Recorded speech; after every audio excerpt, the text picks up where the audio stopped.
My name's John Simpson, I'm 47 years old and I'm a lawyer.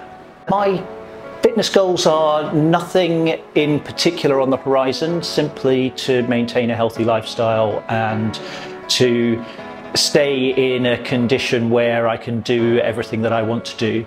I've got a couple of outside hobbies. I'm keen on cycling and sailing as well.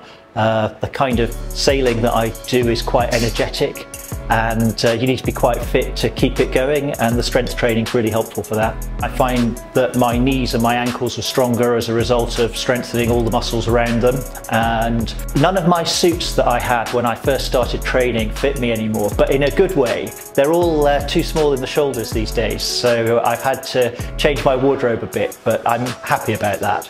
I've been going to Fitness Factory for maybe 7, maybe 8 years now, and I go regularly twice a week. The only times when I don't go if I'm on holiday or a work trip or something like that.